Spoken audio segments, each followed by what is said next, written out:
untuk menulis bagi saya bukan suatu yang sulit gitu. Jadi emang sudah hobi ya Pak? Iya, seperti itu.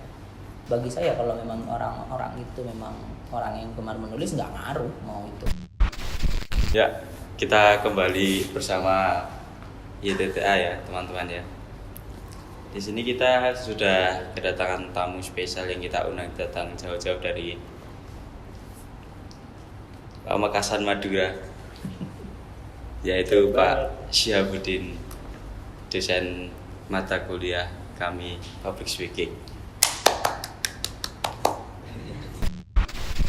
Pak Syihab ini kan salah satu dosen saya di Universitas Samtriadi ini dengan segala kemampuan dan prestasinya. Pak Syihab ini selain dosen pengampu dari mata kuliah Public Speaking, Pak Syihab juga pernah mengajar kita di semester sebelumnya, yaitu matkulnya apa? Lupa matkulnya saya. Ayo apa? lupa ya. Lupa. Ya, pokoknya Pak Syihab ini sudah pernah mengajar kita di semester 1 dulu. Oh ya, langsung saja Pak Syihab, kita mau kasih beberapa pertanyaan buat Pak Syihab mengenai bagaimana sih Pak Syihab kok bisa sih menjadikan profesi Bapak itu sebagai dosen, padahal Bapak itu sebenarnya gemar juga menulis. Oh gitu ya. Itu. Ini kenapa saya menjadi dosen gitu. Nah, menjadi dosen itu dan kegiatan menulis itu suatu kegiatan yang tidak bisa dipisahkan. Nah, saat ini tuh menjadi dosen tidak hanya dituntut untuk mengajar, tapi bagaimana harus ada penelitian dan pengabdian dan harus dipublikasikan secara ilmiah, di publikasi ilmiah gitu di jurnal-jurnal ilmiah. Nah, mau tidak mau seorang dosen harus bisa menulis. Nah, kalau ditanyain sejak kapan suka menulis, nah sebelum jadi dosen saya memang suka menulis, sejak di sekolah memang suka menulis gitu. Jadi kan ada orang itu sebagian dosen itu suka menulis karena tuntutan profesi. Kalau saya enggak, sebelum jadi dosen memang saya sudah menulis buku, sudah menulis ini gitu. Jadi waktu jadi dosen untuk menulis bagi saya bukan suatu yang sulit gitu. Jadi emang sudah hobi ya Pak? Iya, seperti itu. Bagaimana Bapak dulu mengawali karir sebagai penulis? Atau awalnya cuma coba-coba atau suka? Awalnya nomor satu suka baca. Suka baca? Iya. Gini, untuk menjadi seorang penulis yang baik, mau tidak mau dia harus suka menjadi pembaca yang baik. Nah, itu rumusnya kayak gitu.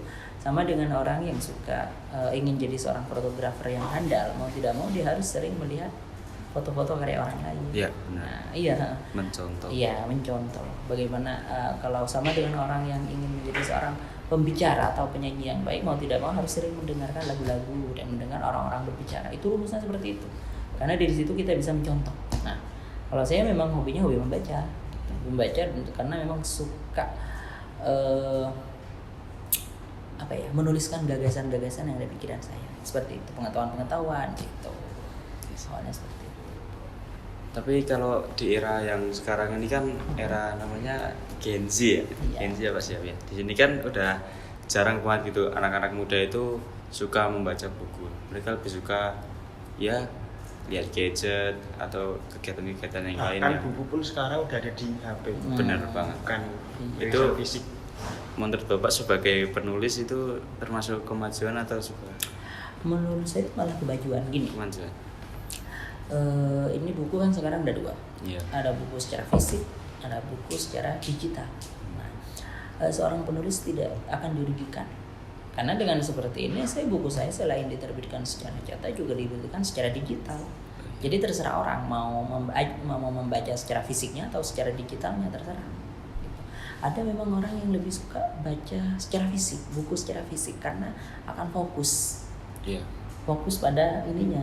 Ada juga orang yang suka baca secara digitalnya karena lebih simpel, lebih ini, lebih itu. Nah, tapi sampai sekarang pun anehnya itu meskipun dunia digital merajalela ya, buku cetak sampai saat ini itu masih berjalan. Itu masih karena masih banyak orang yang suka membaca buku cetak gitu. Iya. Nah, ada sih buku saya yang diterbitkan juga secara digital.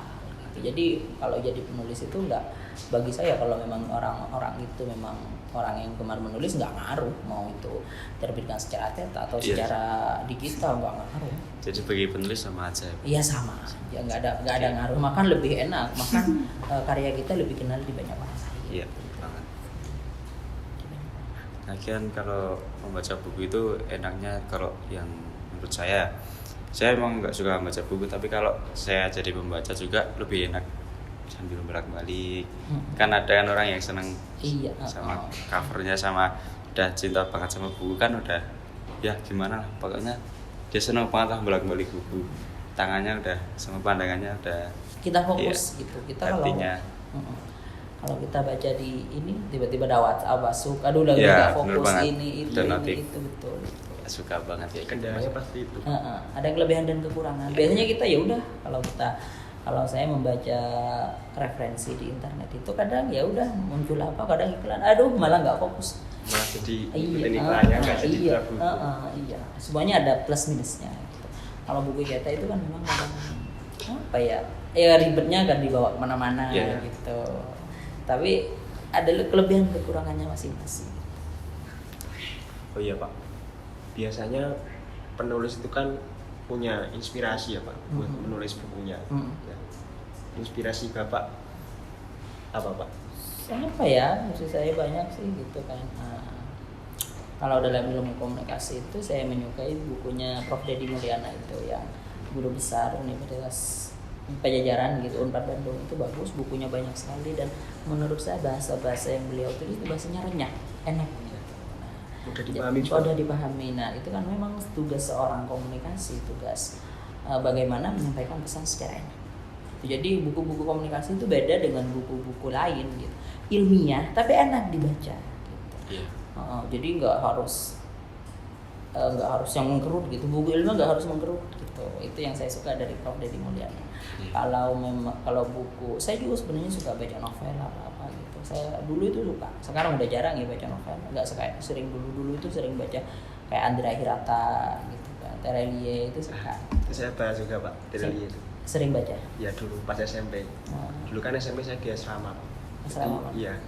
SMP minta gembolong situ. Oh iya. Nah, jadi kan kegiatan hari-hari saya kan agak boring gitu Pak, kalau nggak punya kegiatan. Ya saya sih pakai baca buku itu, Terelie itu, dari bulan, matahari, daun, air. Jadi keren lu bro. Saya baca-baca buku ya, nggak nyangka sih. Gimana bro, bosan kalau nggak baca buku? Iya sih.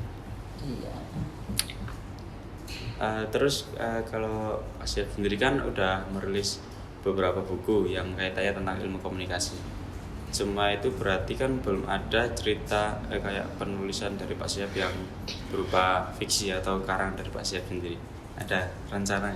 Fiksi ada gitu ya. Fiksi ada, saya sudah mempunyai satu novel, tapi sampai sekarang belum diterbitkan. Belum. Karena saya itu males menerbitkan sendiri. Kan ada penerbit dua ada kategori, ada yang indie, ada yang penerbit mayor atau self publishing. Self publishing itu adalah menerbitkan sendiri, kita mengeluarkan duit, kita cetak untuk mencetak itu. Nah, semuanya ini bayar. Kalau saya itu menerbitkan buku saya nggak bayar, tapi saya memberikan naskah ke penerbit dan penerbit suka dengan karya saya, ya udah saya hanya menerima royalti dari penjualan buku itu. Nah, gitu. Dan mungkin naskah saya bagus. Nah, itu saya ada novel tapi sampai sekarang belum diterbitkan karena saya mencoba beberapa penerbit itu selalu ditolak. Mungkin naskah saya jelek ya, nggak bagus ya untuk fiksi, dan sampai saat ini belum berminat untuk menerbitkan novel. Males gitu ya. Biarlah, nggak apa-apa, mungkin bukan di sana ya ini. Bukan rezekinya di novel. Gitu. Suka sih sebenarnya. Lagian sekarang sih kalau sebenarnya saya mau menerbitkan kan bisa di aplikasi Wattpad apa gitu kan. Sekarang kan orang penyuka fiksi banyak dibuka di aplikasi-aplikasi itu sekarang. Tapi saya enggak lah, sekarang saya lebih suka yang ilmiah aja karena memang profesinya dosen kan. Benar banget. Iya, bisa juga. Dan bukan ya kan itu kayak sambil menyalurkan hobi sambil mengajar juga, nggak pikirannya nggak kemana-mana juga. Dan juga karena memang apa ya udah di dosen ya udah ilmiah aja gitu. Nah itu aja.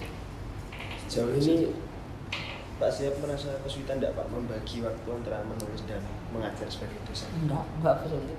Karena satu kesatuan menurut saya.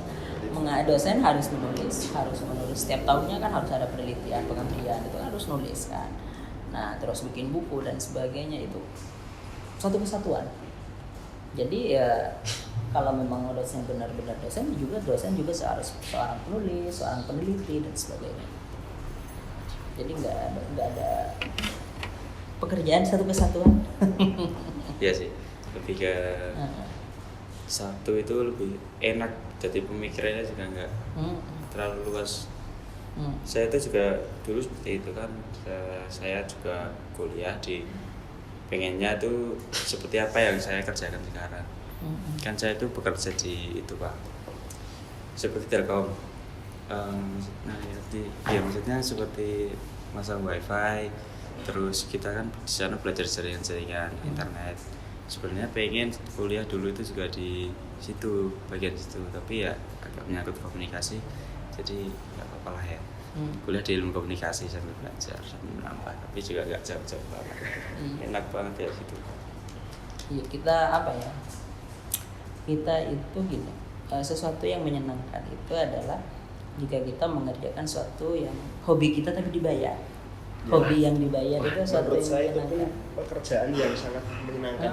Kita senang dengan tugas-tugas, tidak berat, tapi kita dapat duit. Idaman banget. Nggak dapat duit pun kita senang, apalagi dapat duit gitu kan. Iya benar.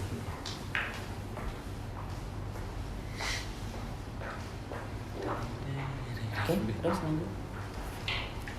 Oh iya Pak, kapan waktu yang enak buat nulis Pak biasanya? Nggak tahu kalau nggak ada orang gitu aja sih. Nggak mau Pasti pagi, gitu. mau sore gitu. Jadi kalau memang ditanya waktu yang enak buat nulis itu nggak tahu sih. Nggak tahu. Emang Kalau random aja Pak, ya? lagi Sesuai mood. waktu dan tempat. Apa spontan gitu. Kalau lagi pengen ya nulis, kadang kalau kayak saya gini kadang ya ada ide, tulis aja dulu ide Iya. pokoknya apa, nanti ditulis kapan-kapan gitu. Nanti akan kita Daripada idenya itu hilang gitu. nanti mumpung ada gitu, nggak tahu ditulis kapan gitu. Ya. Kelanjutannya terserah nanti. Benar.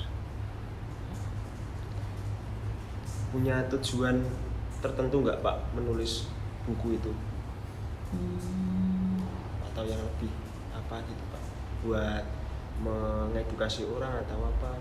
Iya dong. Yang pasti itu ya, Pak? Iya, menulis itu pasti kan nomor satu dibaca. Ya. Dan tulisan kita dibaca orang kan untuk memberikan nilai-nilai positif bagi orang. Untuk apa kita menulis kalau Malah memberikan nilai negatif gitu kan. Ada sih kan orang nulis hanya untuk mengejar rating gitu, Yeah. untuk mengejar rating. Enggak, kalau saya itulah kenapa saya menulis buku ini, agar orang yang membaca buku ini mendapatkan banyak manfaat dari buku saya itu kan. Benar, Pak.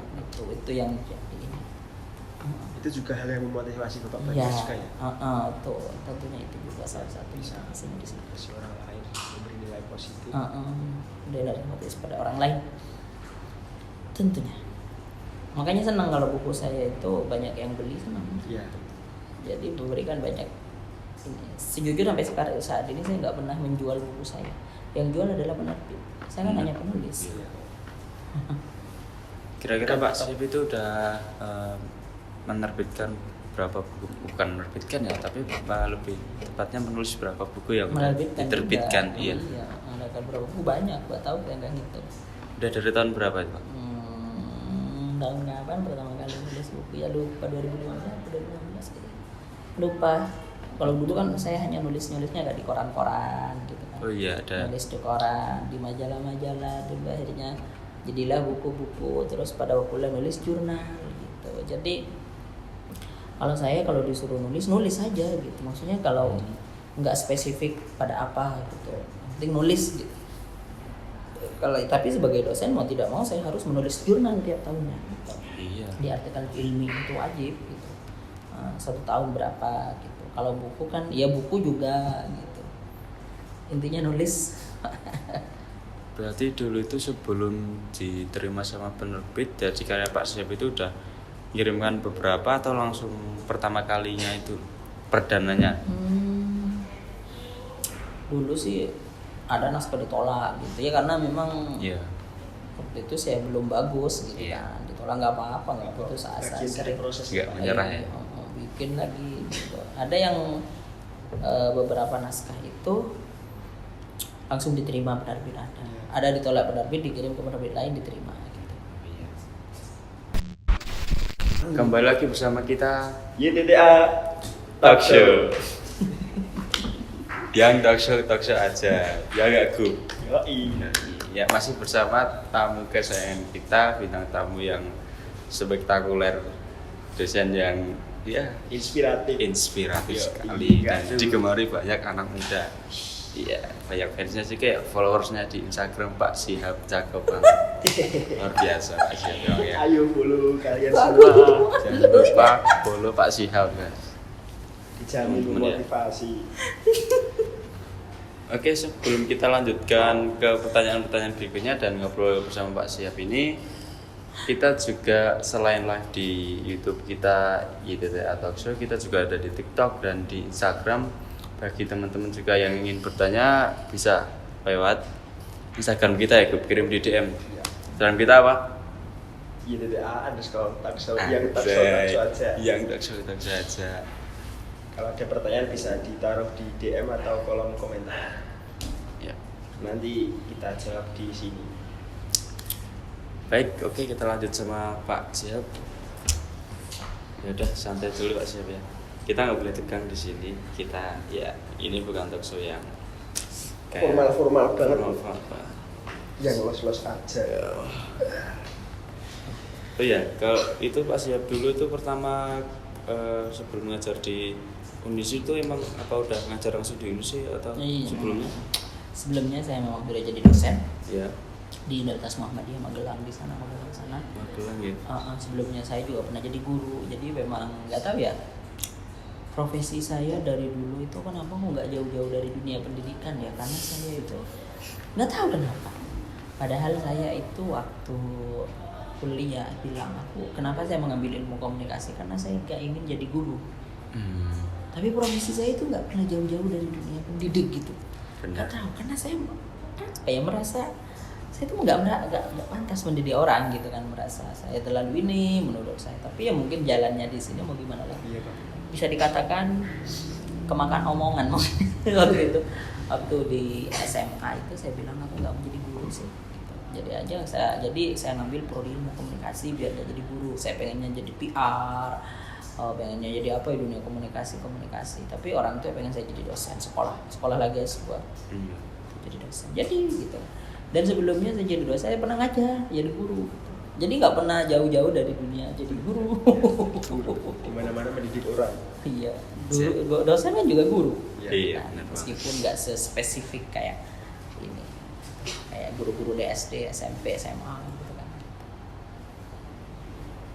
Oke, sepertinya ada pertanyaan dari viewers kita dari DM Instagram. Kira-kira apa itu, Bu?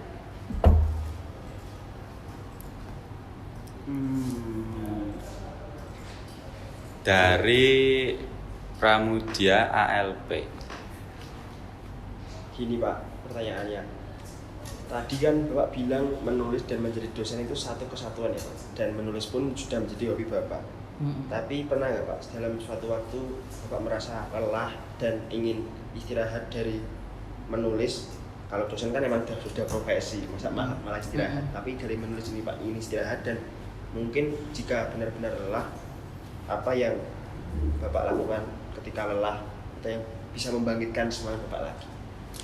Apa ya, kalau dibilang nggak menulis pernah lelah, kayaknya nggak pernah lelah. Nggak. Biasa aja. Biasa Maksudnya kalau kayak kebiasaan aja gitu. Jadi kalau ditanya kapan saya berhenti untuk ini, kalau ditanya kapan saya berhenti untuk ini, Untuk menulis? nggak Nggak ada keinginan? nggak ada, biasa aja, karena bagi saya itu bukan beban ya, kayak Karena kebiasaan emang aja. sudah hobi juga.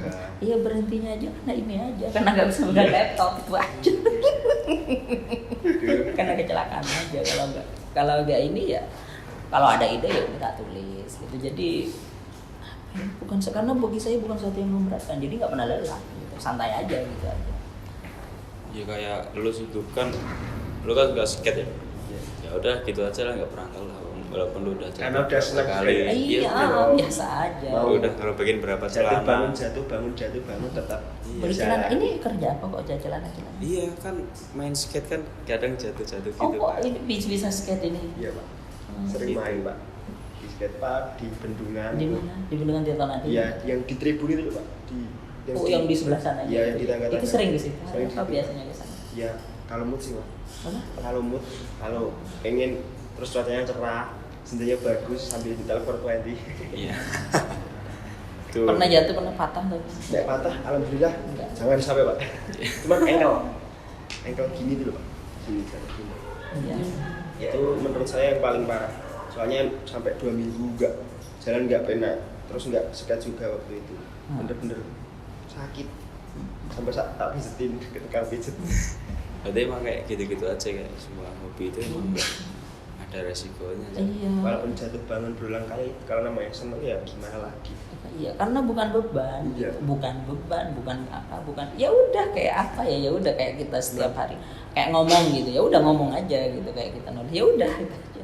Seneng Melakukannya aja. pun juga tidak dengan Iya. keadaan terpaksa. Dan iya, biasa aja Iya. gitu kan. Nulis ya nulis, kalau enggak ya Enggak itu iya.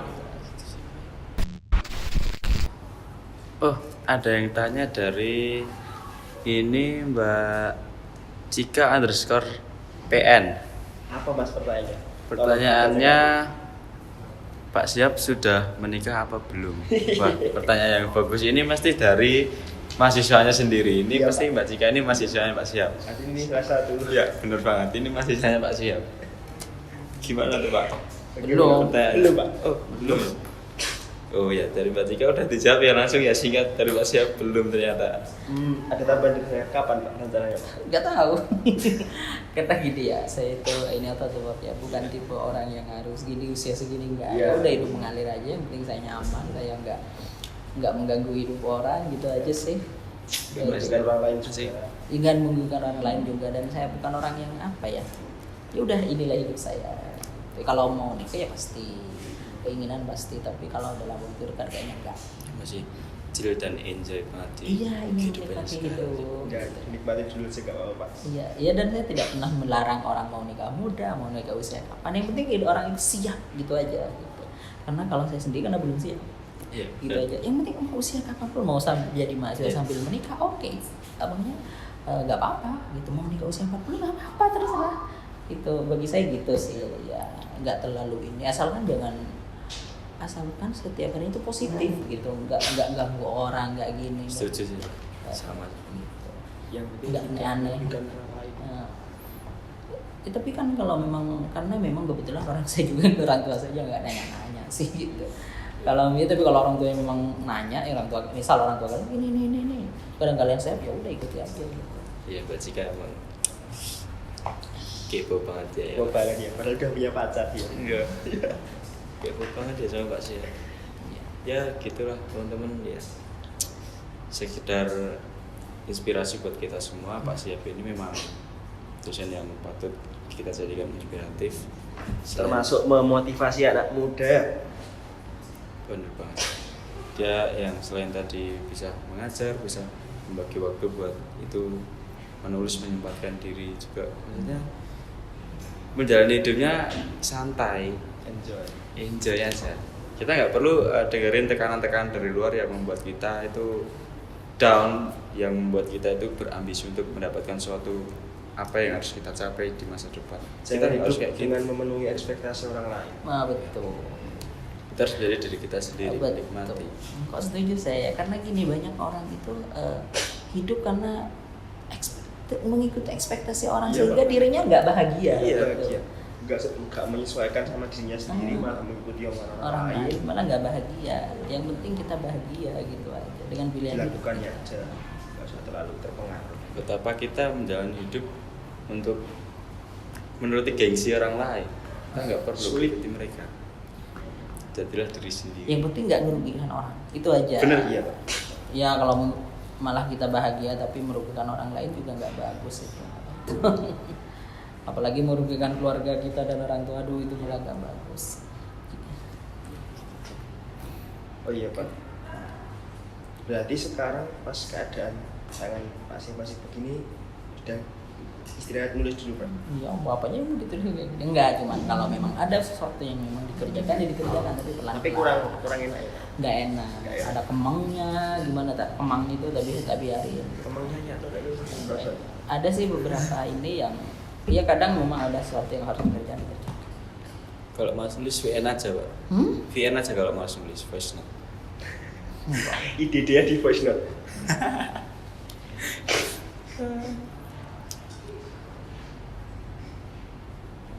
Akhirnya Oke, teman-teman, ternyata nggak terasa udah hampir setengah jam.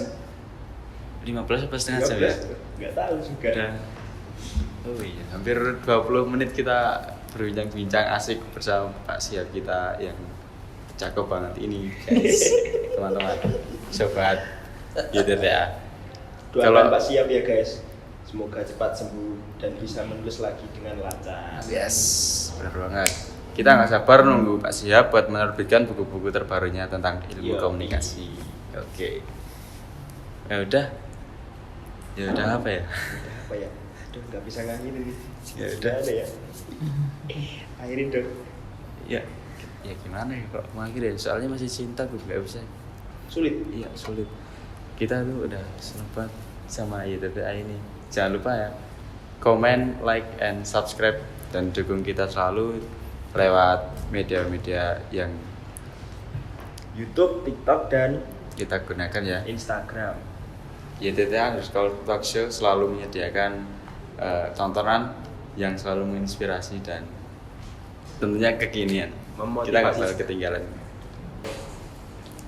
Wah, nggak terasa ya, udah 20 menit lebih kita Ngobrol santai. ngobrol santai Pak bareng Mas Siap. Siap. Ya, Cepet banget ya. lumayan ya. Kita mendapatkan inspirasi dari dosen kita ini, Pak Siap, cakep banget. Terima kasih. Ya, Terima sama- kasih Pak Siap ya, sama-sama, ya, udah sama-sama. menyempatkan meluangkan waktunya yang padat ini. Sama kita. Semoga dalam kesempatan masih bisa. Amin, makasih. Buat kalian yang apa Mas? Yang pengen lihat talkshow kita lagi keren dan mengundang orang-orang yang menginspirasi di sekitar kampus Unisri ini ya, Jangan lupa follow Jangan lupa. Instagram _takso aja, YouTube dan TikTok di bawah yang sini. talkshow aja. Oke, jangan lupa ya, komen, like, dan subscribe channel kita, dan sampai jumpa. Di lain kesempatan.